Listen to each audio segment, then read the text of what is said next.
Hey, this is Matt. Once again, what about the other videos? Another paid request, this time from Michael. Thank you so much for that. And for those interested in requesting any type of videos or topics, commentaries, tier lists, reactions, reviews, re-reviews, what have you, feel free to send it either directly to my PayPal or join my Patreon.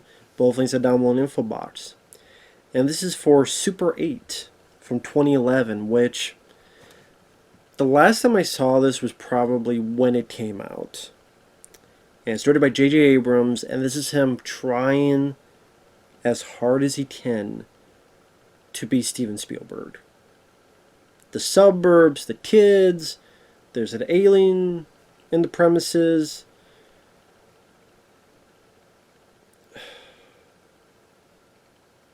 It comes off more to me as a lame wannabe Spielberg knockoff than anything genuine with it. Now, there are points I could give positivity to. Positivity. Not too much toxic positivity, though. Number one, I think the acting actually wasn't that bad from the kids. For who they're supposed to be, almost, precursor to Stranger Things and these other shows and movies that have come out recently. You have your lead kid his mom died in an accident at Lillian Steel. Him and his dad, things aren't working out the best. His dad's a deputy. The kid goes off with his friends because one of his friends is a director on this Super 8 zombie film. It's supposed to take place, I think, the late 70s because one kid has a Halloween and Dawn of the Dead poster, so maybe 79, give or take 80, I guess 79, somewhere around there. And when the kids are trying to make their Super 8 films, there's some nice charm to these kids on trying how to make the movie, trying how to act. The director, he's taking it really seriously. The lead kid, our lead is makeup, among other stuff. The girl that drives him there and is the actress in the movie, she's the daughter of the guy that was supposed to come in on that morning into the steel mill, but he was hungover, so the lead kid's mom took over and accident happened, so that's why the boy's dad hates the one girl's dad. If you were there, then my wife, his mother, would be alive. And those two kids, they form a bit of a bond throughout the film. You have one kid who pretty much this goes to a pyromaniac. He loves his fireworks, which that comes into play later on.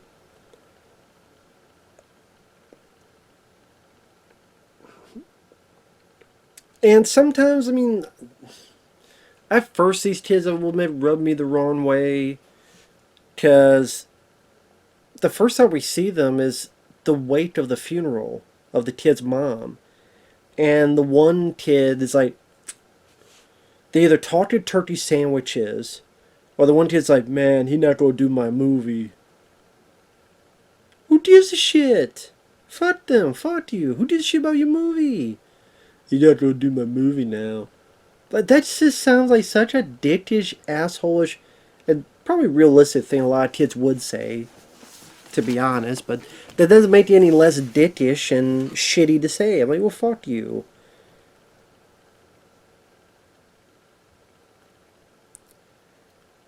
So it's months later, and they're doing the Super 8 zombie movie. They're filming at this train station. The train's going by, which use it for production value. But then they see a pickup truck get on the railroad track. It collides, and you get one of the worst train derailments I have ever seen in movie history. This looked so fake and phony, and it didn't look good when I saw it in 2011. I remember in 2011 thinking this looked awful, and it looked awful now, rewatching it. So much CGI here, CGI there. The kids are going through all this CGI rubble. Remind me of that damn scene in the A-Team movie, where they're in the dock, and all those like storage cars, whatever the fuck you want to call them, containers are flying everywhere. The A-team's dodging them. When just a shit like that, you don't come the fuck on, dude. Really? Come the fuck on, dude.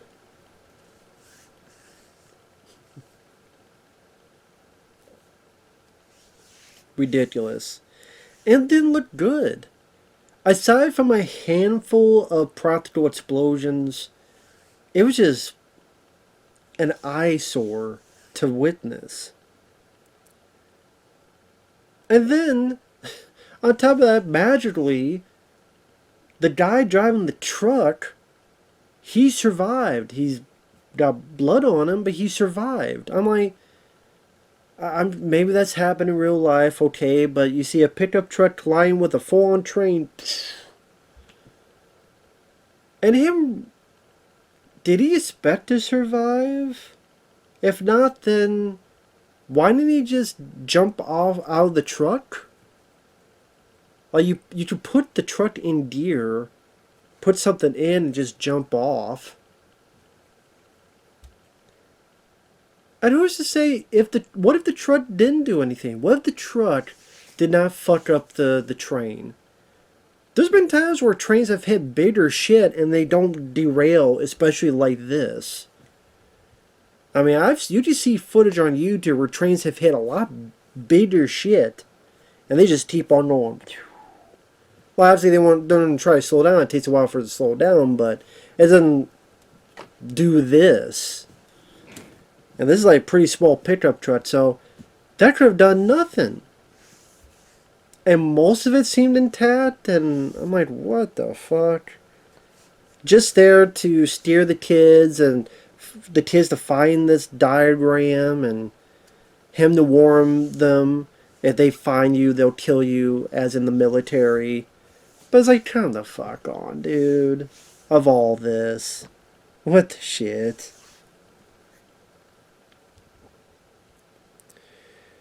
Now, once in a while, like, the kids and their interactions with each other can get some fun bits out of it. Like, they make fun of each other. Like, they're in a diner. I want your fries. No, I ordered these fries. Why do you think I ordered them in the first place? Oh, man, we need another order of fries because my friend is fat. There's some of that stuff that works fine. Like, they said the acting from the kids, for the most part, isn't too shabby. Like, that and the Super 8 stuff kind of worked better for me than the monster stuff. Like, the monster stuff, sadly, was the least interesting part of the movie. Because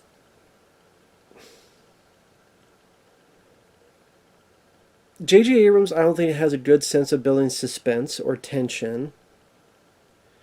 Other scenes, like when certain things are happening, is trying to be wannabe Close Encounters or wannabe Jaws, and J.J. Abrams fails at both. Because I don't think he's that great of a director. I like Mission Impossible 3. That's really the only film he's directed that I liked. And also the whole film has this weird filtered look, so it doesn't... Somehow it doesn't look natural, so it just is more... What's the word I'm looking for? Obvious, distracting. Just something about the look of the film just seems distracting. Like, yeah, did they do something with the lighting and filter of all these scenes? So it just doesn't quite look right. And I was distracted with that instead of getting into the movie.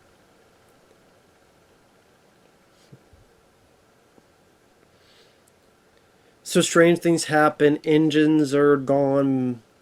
Metals, a lot of microwaves, appliances, metal, magnetic stuff are gone. Dogs are missing, or they're found dead many miles later and far away. The sheriff goes missing. The militaries come in to commandeer the town and tell people to get the fuck out. Even the girl of the kids, Alice, she gets taken. Until ultimately some of the kids decide to go back into town to go find her. The look of the alien, I wasn't really a fan of it. I'm trying to figure out how he looked and how to describe it. He looked like a character I would see if you change his color scheme of his body to orange. He looked like one of the characters from Ants, or maybe some of the grasshoppers in A Bug's Life or something. If you change the body color scheme, I just mixed in with like dangly Cloverfield body and the face where it's supposed to have like these eyes, and they later on open up to reveal more friendly eyes. I don't know, I just wasn't really big on... It's all CGI as well, there's nothing practical about it. Which that would have been nice. Would have been nice to see a practical creature. I mean, if you're going by Spielberg isms, JJ,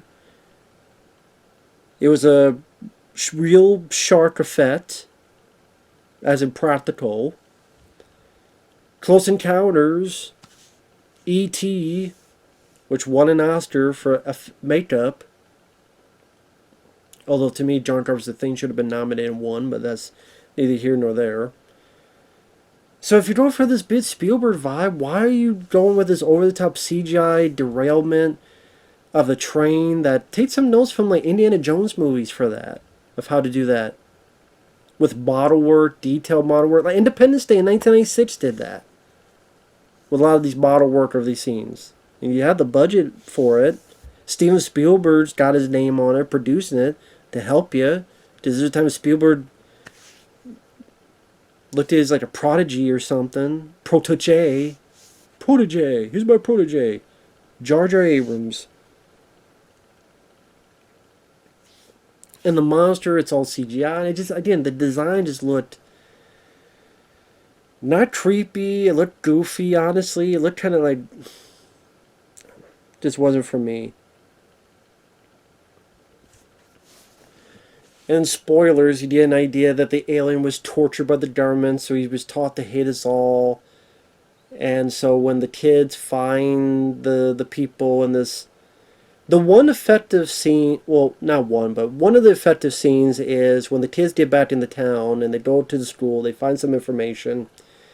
They go through the neighborhood, and apparently something about all the guns on the military are misfiring. So you get this wide shot of the whole town with all these vehicles firing near pretty much the same time, and the kids are going through this battlefield of a neighborhood. That wasn't too bad of a shot. The showcase of spectacle, going along this suburban town, and you know, some of these kids stuck in the middle of it. That wasn't a bad shot. But one of them gets injured, one stays to go help him out. So the lead and the firecracker kid... Which is the thing, like the firecracker kid became somewhat important, but they didn't do a whole lot of build-up with some of these other kid characters. Like, other than the lead and Alice, you don't really know about the other characters. The one kid wanted to direct. And then almost out of the blue we realized, oh, he had a crush on the girl Alice as well. That almost came out of nowhere. I'm like, he did? So yeah, I was mad at you because I liked Alice and who would like me? I'm like, okay, I guess this is their development. The one and only. The other kids, like the guy who's the actor in the movie, he just comes off as more of just a whiny chicken shit. Firecracker Boy is just Firecracker Boy, and the smallest of them. So, I mean, there's not a whole lot of other character development on them.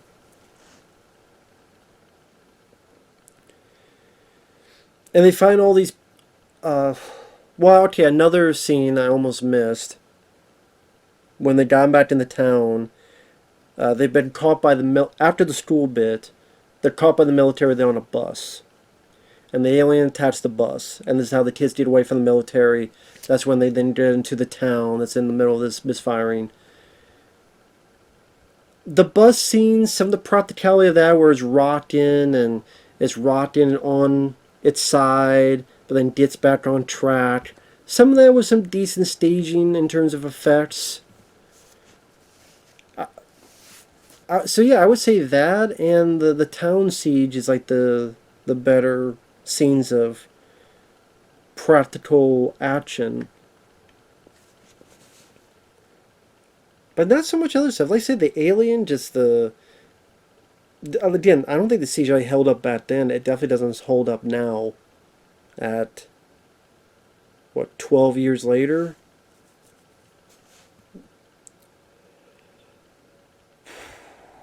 Damn, can't believe it's already been 12 years since this movie came out. The stuff with the kid and his mom, and he's got this necklace. It's pretty. You say it's fairly heavy-handed and on the nose. So I guess that's up to you and how you feel about it. Like I said, the acting, at least by the lead and Alice, were fairly good. Fairly good. Don't really have any issues with them. By the way, the kid and the firecracker kid find all these people, and I guess they're all alive because the few they find, they cut them down, they're alive. So I would assume the other ones are alive as well. But we never see them get rescued. You never see the military getting them out of there, making sure they're okay. That scene never happens. So by the end of the film, it seems like maybe they're still left there. I don't know. But they get Alice and they get the sheriff, and then the sheriff gets grabbed again. So I don't know if the sheriff got killed. Did he get grabbed once? Did he get killed this time? Which the sheriff didn't really do anything to deserve getting killed. And that's what I find funny is that, yeah, I get the idea that this animal was tortured by humans. But we just see him grab a sheriff and pull him out. And again, the sheriff was not a nasty, evil character at all. So it's like, well, again, did he just kill the sheriff? But then literally 10 seconds later, listen, I know you hurt. We all hurt. Like, bad stuff happens to all of us. And the monster has the kid, and you see more of his eyes, and then walks off.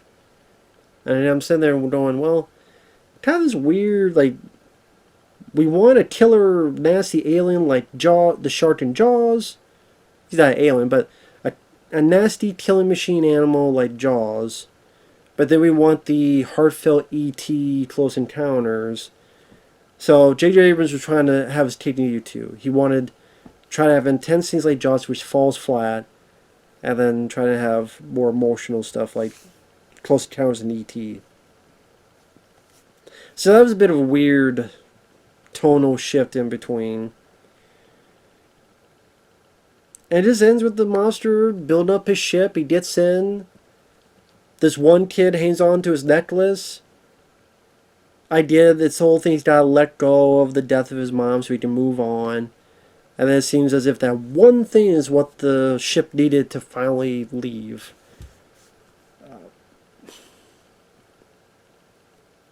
Then the movie ends, and the end credits, they show their Super 8 footage. Which is kind of charming to see how bad it is. Like the Super 8 stuff kind of I guess it becomes important because that's how they're able to see that it's an alien. Because at one point, two of the kids are arguing and they see something on the projector and they caught the footage of the alien. Now you think, okay, well, maybe have the plot be there's this alien, but it's being secretive and no one will believe us, but we'll film it.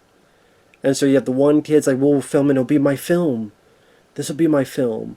And others, it'll be, will get us rich and famous. And another one would be, we know to go help some people or make them believe. And so they see crazy stuff and they show up, but that could be this and that. But they're trying to get a shot of the alien, and they're using the Super 8 as the kids searching for the alien. I guess with the title, I thought, okay, maybe it'd be more of that nature. Not the case. Just every once in a while, the kid says, hey, let's shoot more of my movie. Let's shoot this because we got military people in the background.